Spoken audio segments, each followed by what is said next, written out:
bienvenue à notre séquence webinaire Les Têtes chercheuses, qui s'appelle Repenser l'attractivité des campings. Donc repenser, ça veut dire qu'on va penser, mais pas que, on va essayer de penser de manière opérationnelle, de penser euh, vraiment sur le réel, sur le concret. Euh, les têtes chercheuses, pour certains d'entre vous, vous les connaissez, c'est une manière de croiser le regard, une formule qu'on a déjà expérimentée depuis des années, qui nous permet de regarder les choses de manière un petit peu différente, en essayant de croiser les regards justement entre les professionnels, les gens qui sont sur le terrain, et puis les chercheurs, les universitaires, qui sont eux aussi sur le terrain, mais qui nous permettent de prendre un petit peu de hauteur par rapport au phénomène, et puis on essaie de croiser tout ça, toujours dans une optique d'être très opérationnel. La thématique qu'on a voulu aborder à travers ces têtes chercheuses, c'est une nouvelle collection. On voudrait parler d'attractivité. Alors, j'imagine que certains d'entre vous ont entendu parler du fait que en 2026 allait se créer une agence d'attractivité de développement économique, à laquelle le comité régional du tourisme et des loisirs allait être associé. C'est-à-dire qu'on va regrouper les compétences du comité régional du tourisme et des loisirs et de ADOC, l'agence régionale de développement économique. Donc ça donne une nouvelle approche. Et on va parler d'attractivité. Donc, on s'est dit que, en anticipation de cette création d'agence, il était intéressant de travailler sur ce sujet-là, parce que c'est un vaste sujet, hein, on pourrait en parler des heures. Mais comme on voulait pas en parler justement de manière trop théorique, on s'est dit qu'il fallait l'aborder sur une question, sous un aspect très concret. Et c'est pourquoi on a choisi le thème du camping, l'hôtellerie de plein air. Pourquoi? Parce que le camping en Occitanie, c'est quelque chose d'important. Le camping, c'est une activité qui nous positionne en leader au niveau national. Bon, allez, on va être honnête, on se tire la bourre avec nos collègues de Nouvelle-Aquitaine, mais en termes d'offres touristiques, de lits disponibles et de fréquentation, on est à peu près une année, c'est nous qui sommes en tête, et une année, c'est la Nouvelle-Aquitaine qui est en tête. Le but, c'est pas toujours de dire qui est le premier, mais c'est de montrer qu'on est sur une activité qui est quand même très très forte, très importante.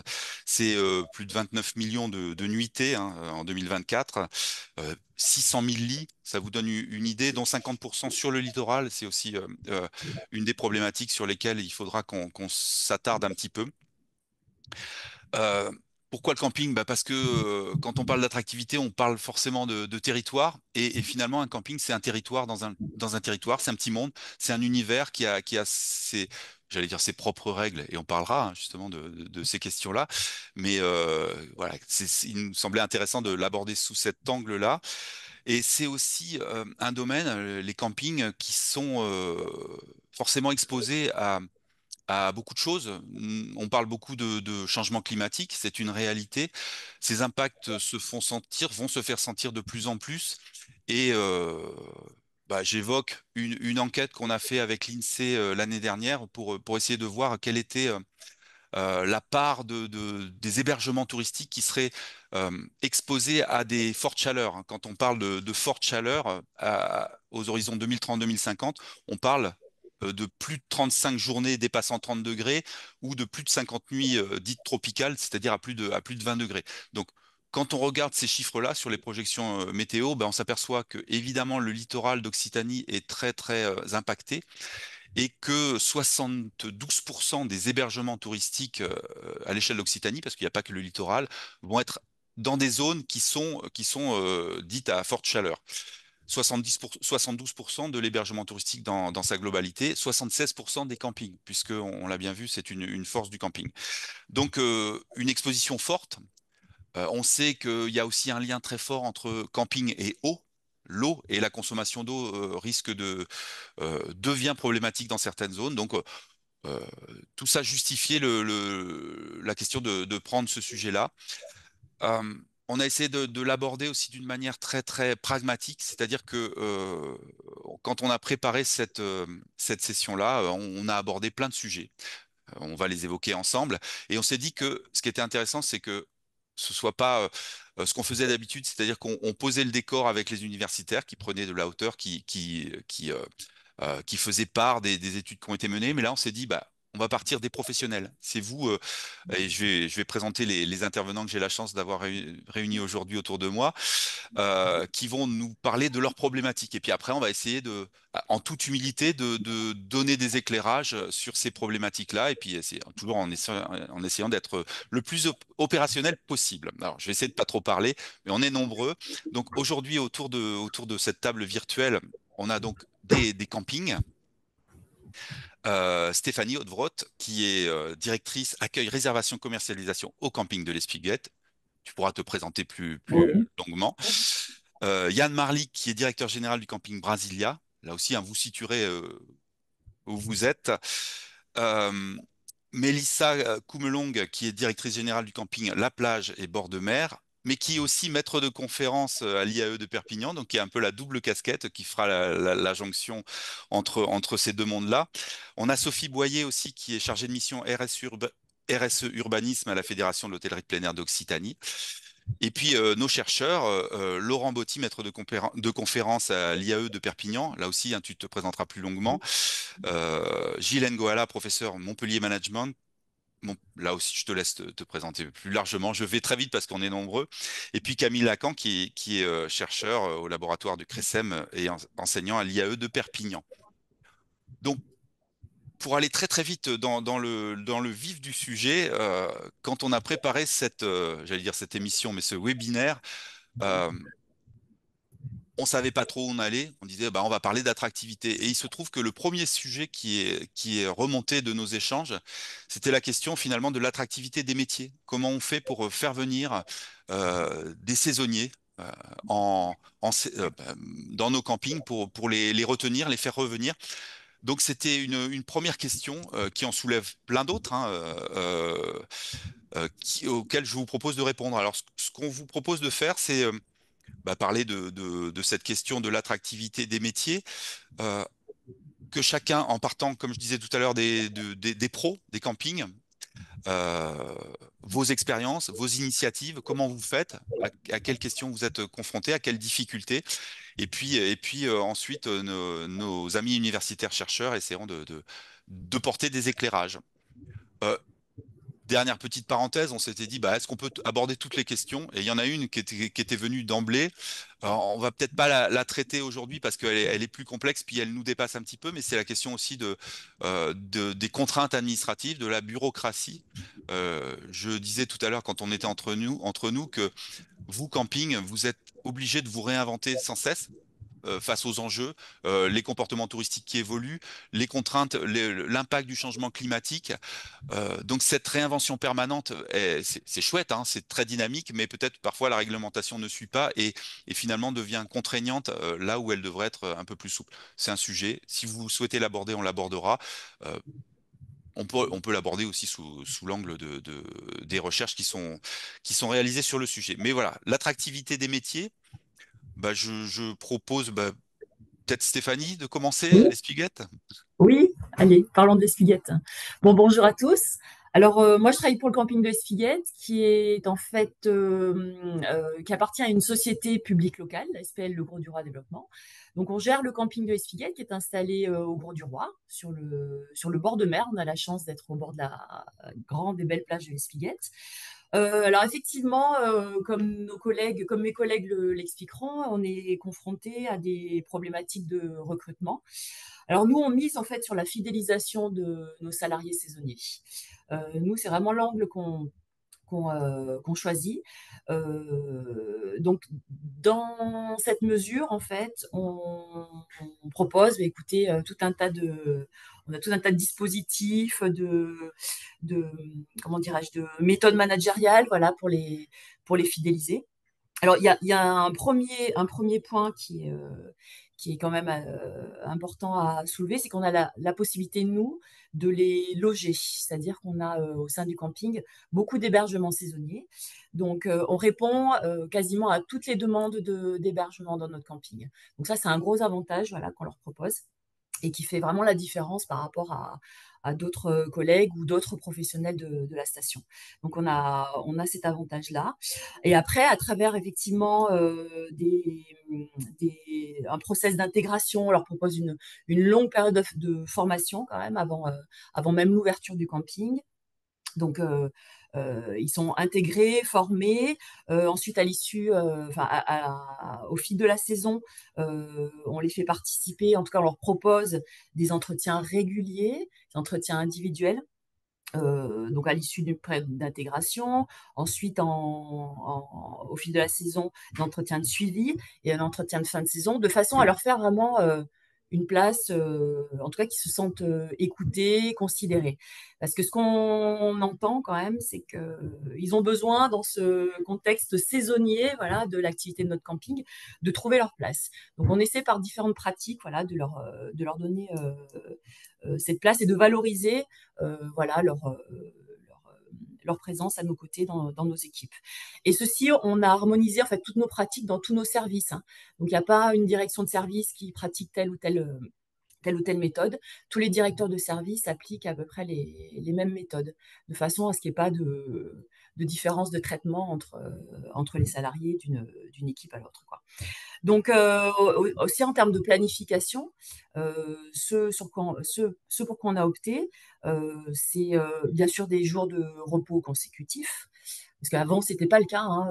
Ici, il y a quelques années, voilà, ils avaient un jour, puis quelques jours plus tard, un autre jour de repos. Maintenant, ce sont des jours consécutifs. Dans certains, on va même jusqu'à 3 jours de repos consécutifs, ce qui est un vrai avantage pour eux. Et puis, on leur permet également de poser des congés payés pendant les saisons. Voilà, ça leur permet quand même de faire un petit break. Enfin, tout ça pour dire qu'on soigne quand même les conditions d'accueil de nos saisonniers de façon à ce qu'ils reviennent d'une année sur l'autre. Donc nous, vraiment, on opte pour la fidélisation de nos salariés. Et c'est vrai que bon, on est dans les différents services, on n'est pas tous logés à la même enseigne. Par exemple, au service entretien, mes collègues directrices du service entretien ont un peu plus de mal à recruter et à fidéliser leurs salariés. Donc il y a quand même cette attractivité des petits métiers qui reste problématique malgré tous les dispositifs, voilà, qu'on peut appliquer, quoi. Oui, ça devient presque plus compliqué de faire venir des saisonniers que de faire venir des clients dans les campings. Voilà. Ah oui, oui, vous Ouais. avez raison, ouais, c'est ça. Exactement, ouais, tout à fait. Et, et, euh, et l'autre jour, quand on a préparé ce webinaire, Yann évoquait cette question du recrutement des saisonniers et particulièrement aussi des saisonniers étrangers pour pouvoir mieux accueillir aussi les clientèles qui fréquentent le camping d'une manière générale. Avec le micro, Yann.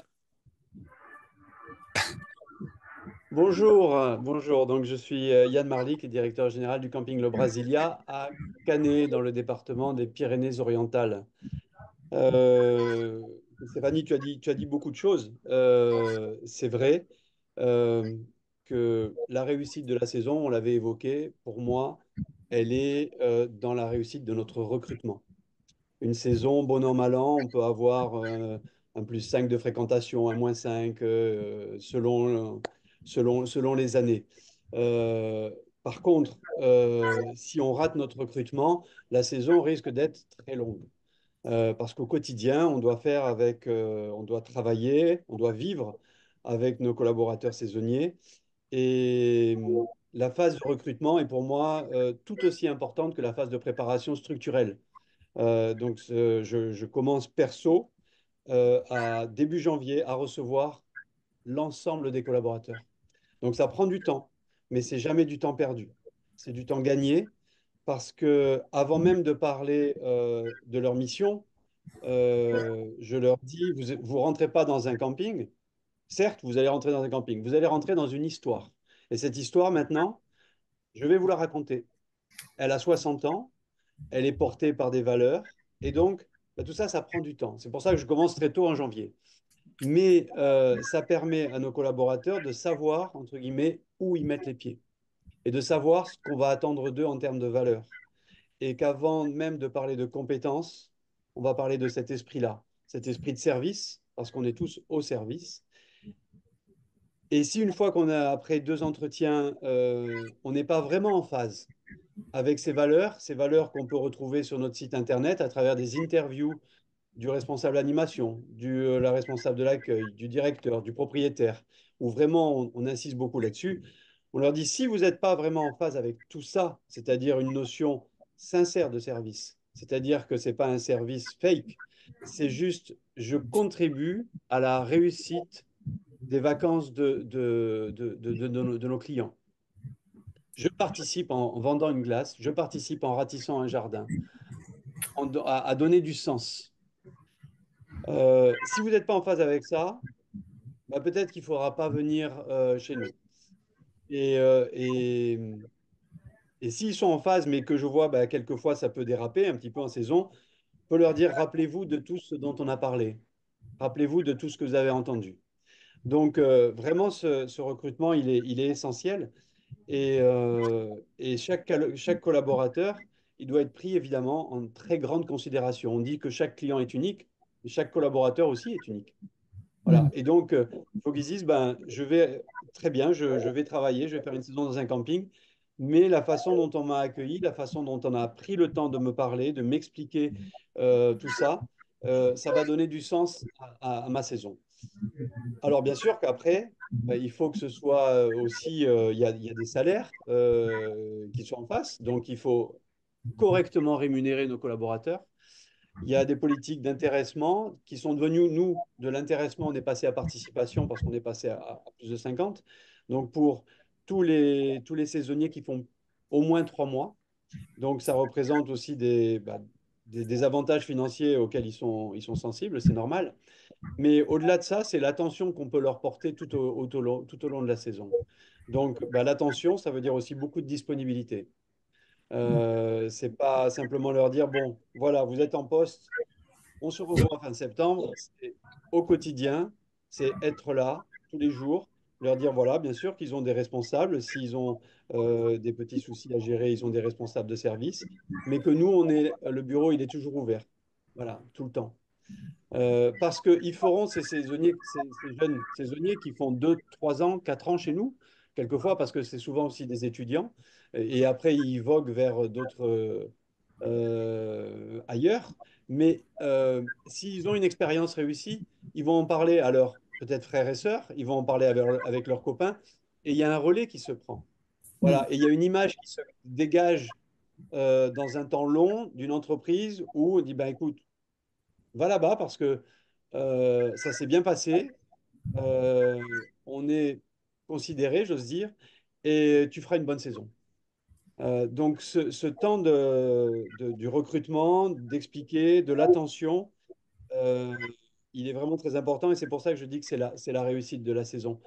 Et ce matin même, et là c'est pas du fake, je peux vous le dire, j'ai un monsieur qui m'aborde et qui me dit, bon, pourquoi vous êtes le directeur? Je dis, et il me dit, bah, je veux juste vous dire qu'on passe un excellent séjour. Bah, je lui dis, bah, très bien. Et, et je lui dis, qu'est-ce qui vous plaît? Et il me dit, vous savez ce qui me plaît? C'est l'âme. C'est l'âme qui se dégage du camping. Écoutez, vous pouvez pas me faire plus plaisir parce qu'on y travaille beaucoup et ça me fait très plaisir quand vous pouvez constater qu'il y a des choses qui se font. Il me dit oui, c'est le personnel, c'est quelque chose qu'on a un petit peu de mal à expliquer, mais c'est ce qui en ressort. Et ça, nous, on donne une voix, mais après, au quotidien, c'est l'ensemble de nos collaborateurs qui portent cette voix dans leur service du quotidien. Euh, donc, vraiment, investir sur nos collaborateurs en temps et en argent, c'est tout sauf du temps et de l'argent perdu. C'est la réussite de nos entreprises. Et ben, je pense que là, on le prend tous maintenant plus en considération. Peut-être il y a une quinzaine d'années ou une vingtaine d'années, les choses changent et elles changent dans le bon sens. Parce que on s'aperçoit que bah, tout seul, on est rien du tout. Donc, euh, on, il est important aussi, ben, justement, à ses collaborateurs de leur montrer ce que représente un camping, parce qu'il y a des images qui étaient un peu vieillottes du camping, mais quand on leur explique à travers des outils qui sont mis en place par la fédération, comme des sites internet, des séminaires, des rencontres lors de salons, etc., tous les métiers qu'il peut y avoir dans les campings et toutes les évolutions possibles de devenir animateur, puis après peut-être passer aux espaces verts ou être à la restauration et avoir des boulots qui peuvent s'additionner selon les temps d'ouverture et de fermeture, mais évoluer aussi dans la hiérarchie du camping et aussi pouvoir aussi bouger parce que quand on travaille dans un camping, on se fait une petite expérience. Pour ceux qui veulent bouger, ils peuvent aller au Portugal, en Italie, en Espagne, en Allemagne. Il y a un réseau européen. L'Europe, c'est le continent du camping. Et donc, ça permet vraiment de pouvoir bouger et s'enrichir énormément. Bah, on revient, sauf si tu voulais rajouter quelque chose, mais on reviendra sur la question. Moi, je retiens que euh, de manière constitutive à la question de l'attractivité, il y a la question de l'âme, en fait, comment se construit l'attractivité d'une activité, d'un territoire, mais il y a une question de sens qui s'invite dans notre réflexion. Je vais donner la parole. Euh, oui, on va faire dans ce sens-là à Sophie de la FRHPA, et puis après, comme Mélissa est entre les deux, fera la jonction entre le pro et le monde universitaire, si ça vous convient. Alors, comment ça se passe? Ouais, vision fédération régionale de l'hôtellerie de plein air, est-ce que c'est des réflexions qui sont partagées par l'ensemble des campings et qui font partie des préoccupations de la fédération? Oui, oui, on sent bien que pour l'ensemble des campings d'Occitanie, la question du recrutement est toujours quelque chose d'assez complexe, assez tendu. Je reviens un petit peu sur ce qui a été dit avant. C'est vrai qu'il y a la question de l'hébergement. Ça peut être un souci pour les campings qui veulent recruter des jeunes en saison, et en particulier dans les territoires ruraux, donc où il va y avoir vraiment plus de difficultés à pouvoir accueillir ces jeunes, d'une part en termes de logement, ou d'autre part en termes de transport, avec des territoires où la mobilité est quand même assez limitée par moment, particulièrement en période estivale, où on va avoir peut-être moins de transports en commun, etc. Et donc ça oblige les personnes embauchées à soit disposer d'un véhicule, soit être logées pas très loin. Enfin, il y a une question de débrouille. Donc ça fait partie aussi des contraintes que rencontrent les gestionnaires de camping lorsqu'ils veulent recruter du personnel en été. Après, au niveau de la fédération, donc juste un petit point d'information. La fédération, aujourd'hui, on représente 880 campings sur l'ensemble de l'Occitanie. Donc, c'est assez important. Voilà, ça représente pas mal d'emplois, de nuitées, etc. Donc, c'est en termes de dynamisation du territoire aussi, c'est quelque chose qui est quand même assez représentatif. Nous, au niveau de la fédération, on accompagne les adhérents en lien avec la fédération nationale. On a parlé d'un site internet tout à l'heure. Effectivement, on a mis en place un site internet qui s'appelle macarrierecamping.fr, qui est en lien avec le France Travail. Et l'idée, c'est que des personnes, des candidats puissent déposer leur CV, leur demande, leur recherche d'emploi sur ce site, et que les gestionnaires puissent également déposer leur offre d'emploi. Voilà, donc ça, c'est quelque chose qui a été mis en place il y a un an ou deux. On accompagne aussi les gestionnaires en leur proposant des fiches de poste, des contrats, voilà, pour les différents cadres juridiques qui existent dans le métier, donc en lien avec la convention collective de l'hôtellerie de plein air. Ce que je voulais vous préciser aussi, mais peut-être que Mélissa en parlera plus précisément, mais au moment du 7, donc du Salon européen des tendances touristiques qu'on organise tous les ans, il y a des ateliers qui sont destinés plus particulièrement aux étudiants. Et l'idée, c'est vraiment de faire découvrir ce métier-là et de susciter peut-être des vocations, voilà, et de donner envie à des jeunes avec des témoignages de personnes qui travaillent déjà dans l'hôtellerie, de leur donner envie de rejoindre cette profession. Et enfin, cette année, on s'est engagé dans un projet un petit peu innovant avec France Travail, en lien avec l'UMIC, donc qui est l'Union des restaurateurs, donc sur une opération de concours et d'identification de nouveaux talents dans le domaine de la cuisine, puisque c'est un secteur aussi qui est très en tension.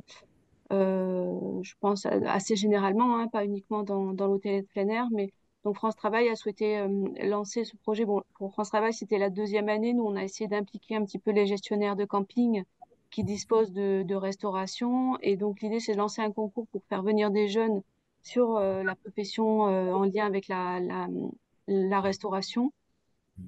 Donc le concours, c'est un petit peu l'appel, hein, l'appel à candidature, mais au final, tout le monde est recruté, enfin en tout cas a accès à une formation d'hôtellerie plein air.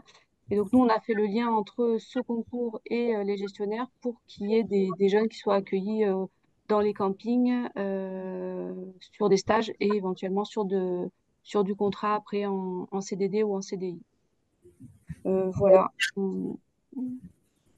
En termes d'action de notre part. Ben, je donne la parole à Mélissa.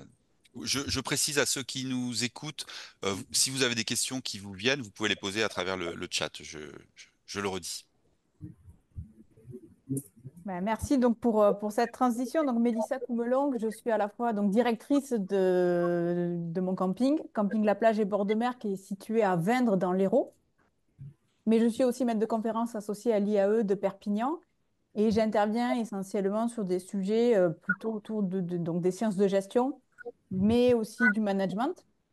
Et donc, c'est vrai que comme l'a dit, comme ça a été très bien dit d'ailleurs, aujourd'hui, une des problématiques majeures de notre secteur, mais qui n'est pas le seul d'ailleurs, hein, c'est la question de l'attractivité en termes, ben, l'attractivité pour recruter en fait et fidéliser. Juste pour rappeler quand même un chiffre, l'hôtellerie de plein air, c'est 50 000 emplois, dont 10 000 permanents. Donc c'est vrai qu'il y a eu ce modèle ben, de l'entreprise saisonnière qui a longtemps prédominé. Or, aujourd'hui, on s'aperçoit, et c'est ce qu'on essaie de mettre en œuvre justement dans nos communications, que le camping, on peut y faire carrière. Hein, et ça a été dit juste avant moi, justement, avec ce site qui est Ma Carrière Camping. Et puis, il y a aussi le fait que pour rendre attractif, il faut aussi savoir se raconter. Et ça, vous l'avez dit, le sens du récit. Et d'ailleurs, derrière le récit, le sens que l'on donne aux valeurs, mais aussi à l'utilité des métiers. Yann, tu parlais justement de celui qui vend la glace. Ça peut paraître anecdotique, mais ça a du sens parce que derrière, ça va procurer des sentiments. Et c'est tout ce que l'on espère procurer à la fois donc, à nos clients, hein, ceux pour qui on exploite nos établissements, mais aussi pour nos salariés, parce que c'est le sentiment qui va donner envie de se sentir impliqué et qui va leur donner envie surtout de rester. Et donc, au-delà de recruter, il y a la problématique de la fidélisation aujourd'hui sur justement ces salariés que l'on cherche à attirer. Et pour rebondir, on a observé, je pense que mes collègues de l'université en parleront, hein, notre secteur de l'hôtellerie de plein air a ressenti ce qu'on a appelé la grande démission, qui est un phénomène qui a été observé aux États-Unis, où on a vu post-Covid, tout d'un coup, des gens démissionner en masse. Ce phénomène a été observé en Europe et en France dans une moindre mesure. On fait toujours un peu en dessous des États-Unis, c'est comme ça. Mais pour autant, ça a été observé où on voit qu'effectivement, sur des métiers très en tension ou des métiers jugés difficiles, la restauration, qui fait partie des métiers de l'hôtellerie de plein air, mais sur les questions de la technique, de la maintenance, du ménage, voilà, on peine à recruter, on peine à attirer. Et aujourd'hui, effectivement, il faut savoir se raconter. Donc, on a chacun en tête un peu l'histoire de notre établissement. On savait très bien le faire pour nos clients, hein.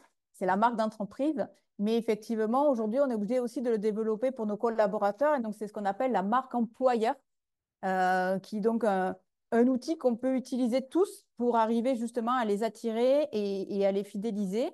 Et cette marque employeur, en fait, elle doit nous permettre justement d'avoir un récit cohérent et sincère. Et ça, c'est souvent le plus difficile parce que on a toujours de mal à parler de soi. Mais c'est ce qui permet aussi de mettre en avant tous les aspects positifs que l'on peut avoir. Ah, excusez-moi, j'ai le chien. Pardon. Tous les aspects positifs, et ça a été cité, donc sur des aspects organisationnels, sur des temps de repos, on a revu nos pratiques, sur les aspects psychosociaux, comment on prenait en compte justement comment ça se passait dans la saison, des mises en place par exemple de parrainage, de buddy, sur des aspects matériels. Le logement, c'est évidemment un des critères numéro un pour attirer justement dans nos métiers. Et je pense que tout ça, c'est ce qui permet d'arriver à se mettre en avant et à montrer qu'on est des établissements qui se préoccupent de l'impact qu'on peut avoir sur nos salariés, sur nos collaborateurs, et donc finalement aussi sur notre territoire. Donc je pense que aujourd'hui, le véritable enjeu, il va être là d'arriver à construire chacun cette fameuse marque employeur qui va nous permettre à la fois de repenser notre façon de travailler avec les collaborateurs, mais aussi notre rapport à ce que l'on fait, le sens de notre métier dans notre territoire également. Voilà. Bah, ça fait une très bonne jonction avec ce qui va suivre. En fait, on est dans un territoire, on est dans un petit monde qui existe.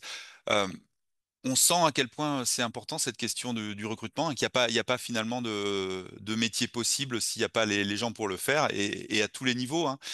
Les métiers en tension, c'est pas quelque chose d'abstrait, ça existe. Après, Stéphanie disait, c'est plus sur certains profils que d'autres, hein. Il y a des métiers pour lesquels tout ce qui est entretien, ça va être encore plus compliqué. Donc une vraie problématique. Moi, je me tourne vers Laurent, Camille et Gilles. On va intervenir dans cet ordre-là, si vous êtes OK par rapport à ça. Qu'est-ce que ça vous inspire? Est-ce que ouais, ça peut vous faire réagir par rapport à tout ce qui a été entendu déjà jusqu'à présent? Oui, merci Dominique. Donc, je suis Laurent Botti, je suis enseignant-chercheur à l'Université de Perpignan et plus particulièrement à l'IAE, donc dans lequel nous dispensons des formations sur le secteur du tourisme. Et j'en profite pour remercier d'ailleurs le CRTL pour son appui vis-à-vis de nos étudiants. Alors, beaucoup de choses ont été dites, beaucoup d'éléments très intéressants. Ce que je retiens, c'est que nous avons eu des brides de pratiques de management des talents amenées par nos collègues praticiens sur le terrain. Et en fait, ce qu'il faut garder en tête, c'est que ces pratiques de management des talents, elles s'insèrent dans le cadre d'un contexte du travail, du monde du travail qui a évolué avec la situation, la crise du Covid-19, qui est venue modifier les relations que les individus peuvent entretenir avec leur travail. Et puisqu'en fait, à part les salariés de première ligne, hein, les salariés de la première ligne, beaucoup d'individus qui ont été confinés ont goûté au télétravail, à ses joies, mais aussi à ses difficultés, évidemment, hein, mais il y a des bons côtés, ce qui a des modifications ensuite sur les attentes des collaborateurs, mais aussi des jeunes qui veulent intégrer le monde du travail par rapport à leur souhait vis-à-vis du poste de travail sur lequel ils candidatent. Donc en fait, je dirais que les priorités individuelles ont été modifiées, notamment ce qui relève aussi de l'équilibre entre vie privée et vie professionnelle. Donc ce qu'on voit, c'est que après cette crise, euh, il y a cette problématique sociétale, hein, Mélissa l'a nommée, hein, la grande démission. Mais en fait, on pourrait faire le lien avec des travaux en sciences de gestion, hein. Je pourrais citer une thèse qui a été soutenue en juillet 2024. Donc, vous voyez, c'est assez récent, qui est une des premières thèses qui étudie justement ce contexte et les impacts sur l'organisation des entreprises du secteur du tourisme. Donc, je cite la thèse de Yara Alatar, qui a soutenu à l'Université d'Angers en juillet 2024, une thèse qui traite du processus de perte d'implication au travail. Puisqu'en fait, jusqu'à présent, la littérature avait plutôt étudié les aspects positifs sur justement l'idée qu'on pouvait mettre en œuvre une application au travail. Et ce qu'a fait Yara Alatar dans sa thèse, donc sous la direction du professeur Dominique Perraguillard, c'est qu'elle a analysé les éléments, les facteurs qui amènent une perte d'implication au travail.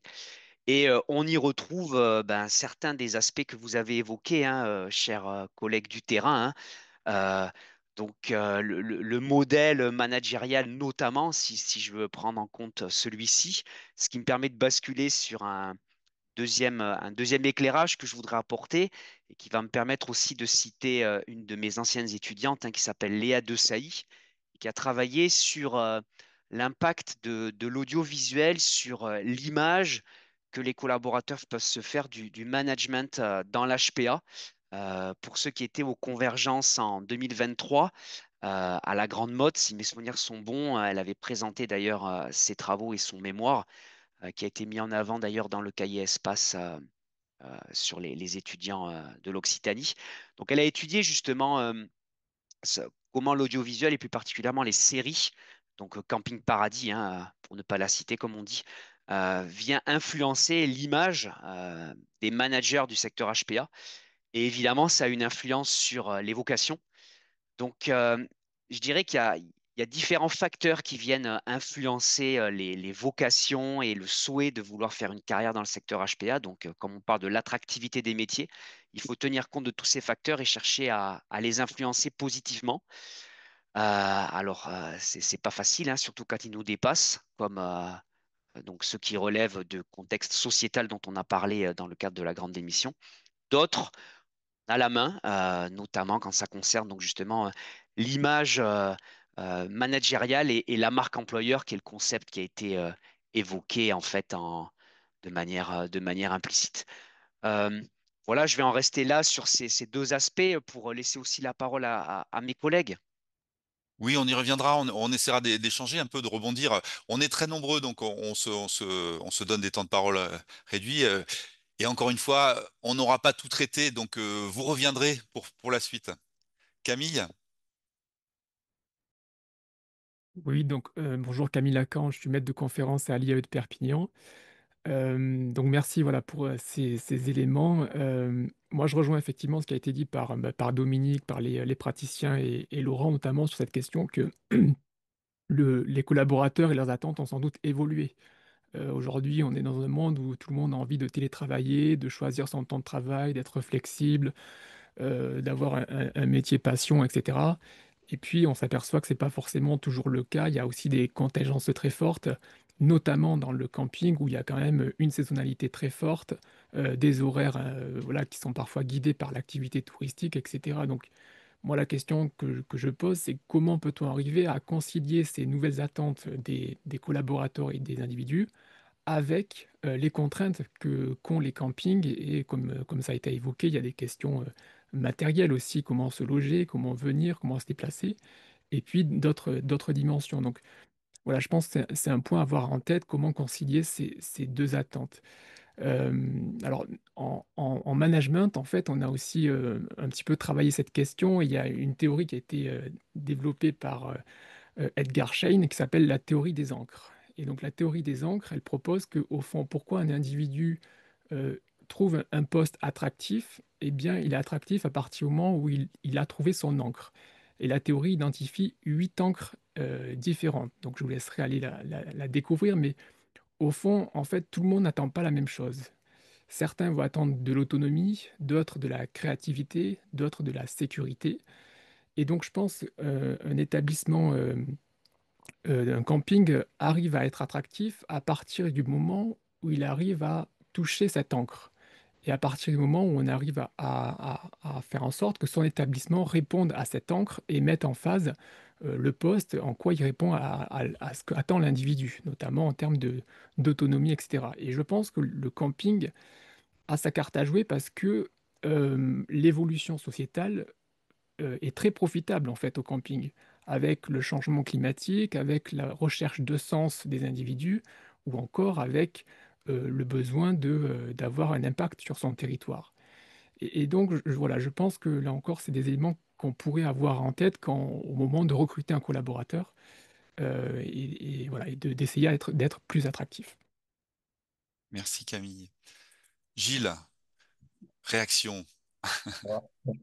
Alors, c'est vrai que je ne suis pas un spécialiste de gestion des ressources humaines, je suis spécialiste plutôt de marketing. Alors, je suis donc professeur à l'Institut Montpellier Management et je m'occupe d'un diplôme qui s'appelle Marketing, Innovation et Territoire et donc qui traite vraiment des questions d'attractivité des territoires, de tourisme aussi, donc de gestion des destinations. Donc, toutes ces problématiques sont au cœur même de nos formations. C'est vrai qu'on a souvent l'impression que la recherche est très éloignée du terrain et en réalité, comme le disait Laurent, la recherche est sur le terrain, hein. C'est-à-dire qu'on ne fait pas de la recherche dans nos tours d'ivoire. On va forcément rencontrer les gens, à la fois d'ailleurs les employés, mais aussi les clients pour savoir véritablement sur le terrain ce qui se passe concrètement en prenant du recul sur ça. Et puis nos étudiants aussi sont sur le terrain, hein, aussi bien ceux de l'IAE de Perpignan que ceux de l'Institut Montpellier Management, ben, apportent aussi leur regard sur les pratiques.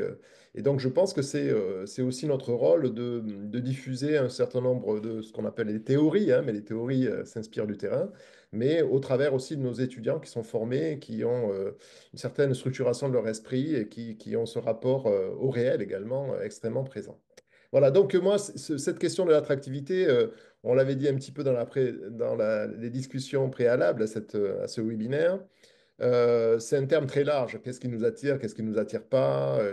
C'est attirer quoi, attirer qui?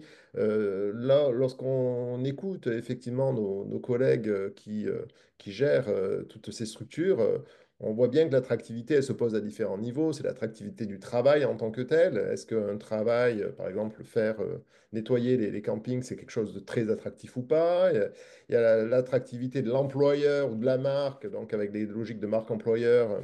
Là, c'est encore un autre sujet, c'est-à-dire comment se distinguer, se différencier par rapport à d'autres structures. Notamment, on voit bien aussi dans tous les réseaux dans l'hôtellerie de plein air, des marques fortes qui apparaissent aujourd'hui et qui peut-être ont aussi ont une identité bien précise et qui permettent peut-être d'attirer aussi certains employés. Et puis après, il y a l'attractivité du territoire en tant que tel. Est-ce que le territoire, avec son offre territoriale, permet de satisfaire les demandes?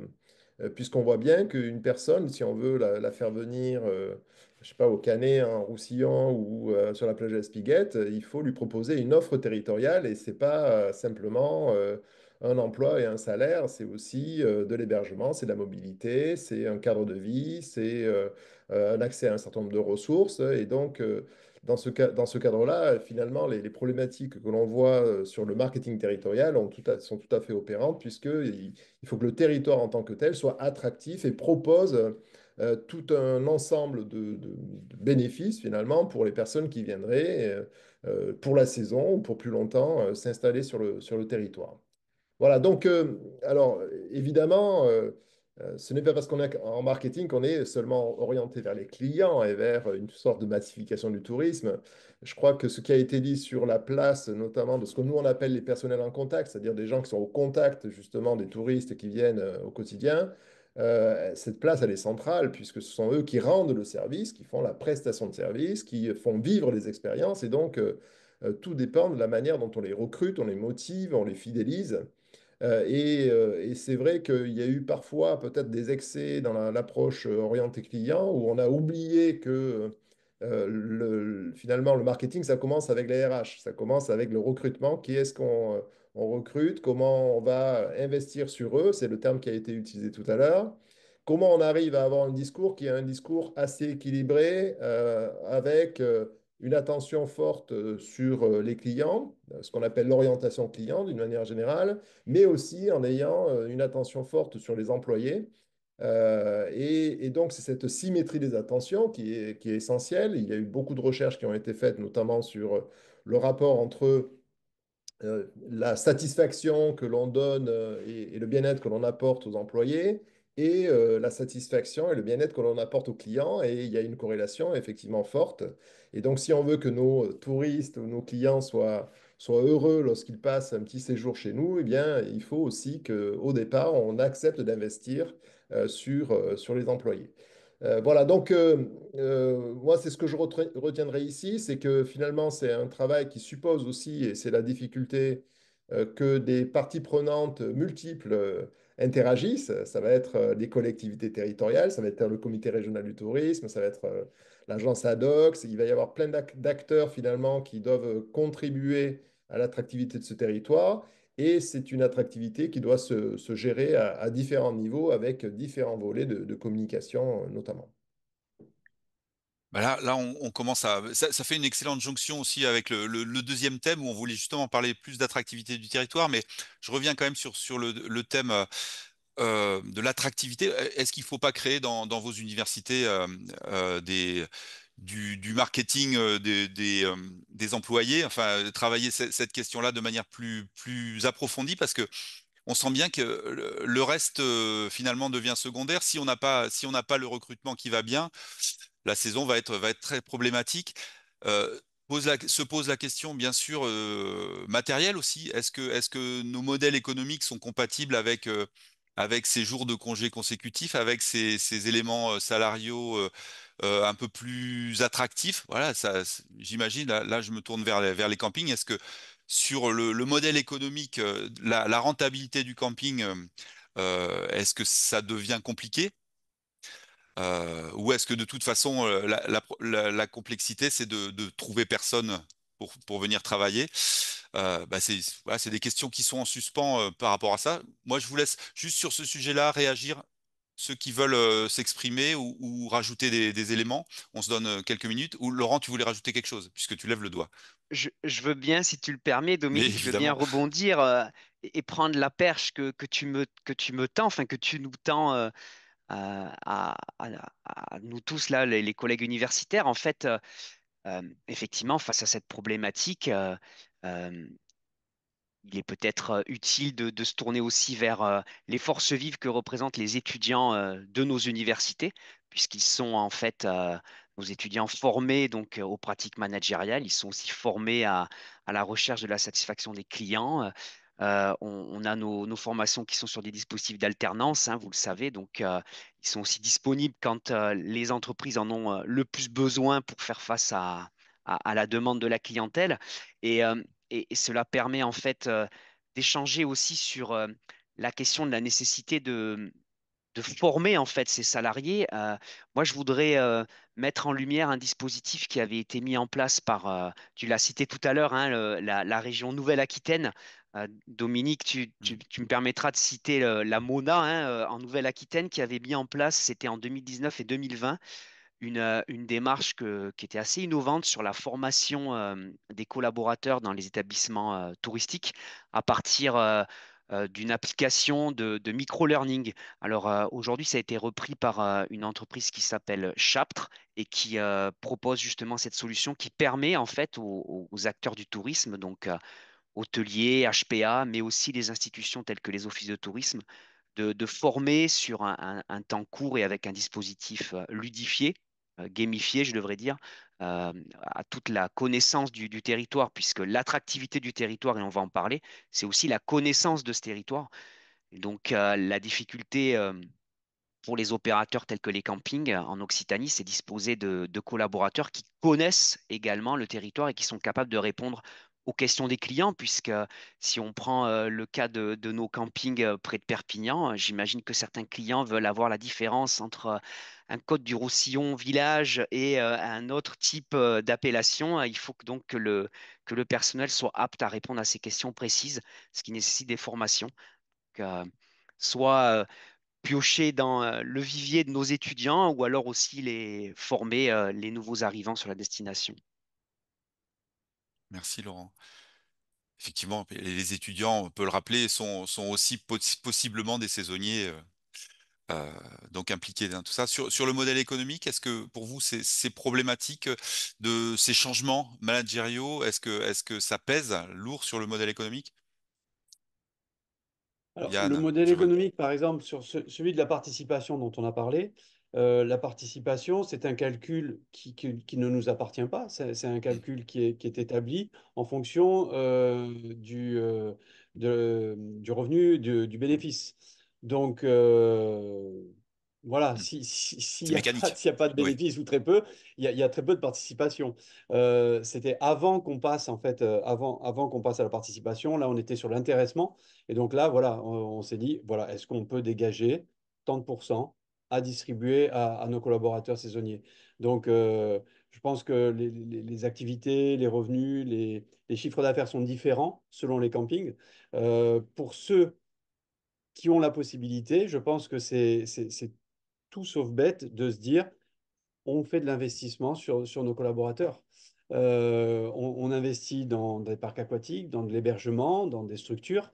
Le premier investissement payant, c'est sans doute celui de la qualité de nos collaborateurs pour les fidéliser. Donc, il y a une part, je pense, qui, qui est possible. Voilà, qui est possible. En fonction, bien sûr, tous les campings ne se ressemblent pas et ceux qui sont plus en difficulté, ben, peut-être qu'ils aimeraient le faire, mais ils ne pourront pas. Mais pour ceux qui le peuvent, c'est un investissement qui est rentable. Et quand je dis investissement, il faut le voir au sens noble du terme. C'est pas dire, tiens, je vais les payer comme ça, ils vont rester attachés. Non, il faut que ce soit du donnant-donnant. Il faut que ce soit un partenariat. Et dans un partenariat, tout le monde est gagnant. Voilà. Et le collaborateur et l'entreprise. Merci Yann. Par rapport à ce sujet-là, d'autres réactions? Bon, Fred. ouais, je rejoins Yann. C'est vrai que ça fait partie maintenant des investissements, voilà, qu'on planifie, hein. C'est dans nos prévisionnels, hein, toute cette part toute cette politique RH. Et pour le coup, ce que je voulais dire, ce que je voulais rajouter, c'est que même nos chiffres nous le confirment. C'est-à-dire qu'on ne s'est jamais aussi bien porté que depuis qu'on investit plus sur nos salariés. Donc, pour nous, c'était la meilleure option. Donc ça doit correspondre à une encre, Camille. C'est ça. Et juste pour rebondir, effectivement,